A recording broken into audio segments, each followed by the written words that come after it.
তাহলে একটু জড়াই দিই তো মানে তো যাওয়ার পর দেখছি অনেক পোলাপান। তা আমার কাছে মনে হয়েছে যে না, মনে হয় আমি নিবে না। কেন নিবে? অনেক এই সেই দেখলাম চুল টুল বড় টড়। তরুণ অভিনেতা শাহবাজ সানি মারা গেছেন। কিভাবে, কখন, কোথায় মারা গেলেন, হঠাৎ করে কি এমন হয়েছিল তার সাথে? ভিউয়ার্স, এ বিষয়ে জানতে পুরো ভিডিওটি দেখে আমাদের সঙ্গে থাকুন। যে আর্টিস্ট কাজ করছে সেও তো ন্যাচারাল একটা, তার গড গিফটেড ব্যাপার আছে। ছোট পর্দার তরুণ অভিনেতা শাহবাজ সানি মারা গেছেন। ইন্না লিল্লাহি ওয়া ইন্না ইলাইহি রাজিউন। সোমবার 17 ফেব্রুয়ারি অভিনেতা জিয়াউল ফারুক অপূর্ব এক ফেসবুক পোস্টের মাধ্যমেই এই তথ্যই নিশ্চিত করেছেন। তিনি লিখেছেন, অভিনেতা শাহবাজ সানি আর আমাদের মাঝে নেই। ইন্না লিল্লাহি ওয়া ইন্না ইলাইহি রাজিউন। সবাই সানির জন্য দোয়া করবেন। ফেসবুক পোস্ট দিয়েছেন নাট্য নির্মাতা রাফাত মজুমদার রিঙ্কু। তিনি লিখেছেন, আমার ভাই অভিনেতা শাহবাজ সানি আমাদের মাঝে আর নেই। ইন্না লিল্লাহি ওয়া ইন্না ইলাইহি রাজিউন। ঢাকা স্পেশালাইজড হাসপাতালে রাত 3টা 30 মিনিটে সে ইন্তেকাল করেছে।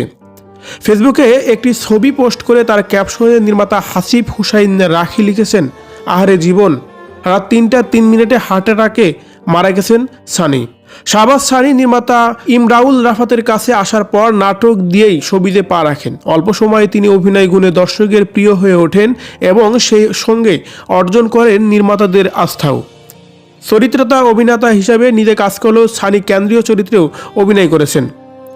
2018 সালে তাকে প্রথমবার আব্দুল্লাহ নাটকে কেন্দ্রীয় চরিত্রে অভিনয় করতে দেখা যায়। এটি পরিচালনা করেন গোলাম কিবরিয়া ফারুকী। নাটকটি প্রচারের পর দর্শক মহলে তুমুল প্রশংসা পান এবং কি দর্শকের প্রশংসায় ভেসে বেড়ান এই ছোট্ট অভিনেতা। এদিকে শাহবাজ সানির মৃত্যুতে গ্রুপে গ্রুপে পোস্ট দিয়ে তাকে নিয়ে কথা বলা হচ্ছে। একজন লিখেছেন, শাহবাজ সানি ভাই আর এই পৃথিবীতে নেই। ইন্না লিল্লাহি ওয়া ইন্না ইলাইহি রাজিউন। নিউজটা দেখে খুবই স্তব্ধ হয়ে গেলাম। কথাটা এখনো আমার বিশ্বাস হচ্ছে না। ওপারে ভালো থাকবেন সানি ভাই।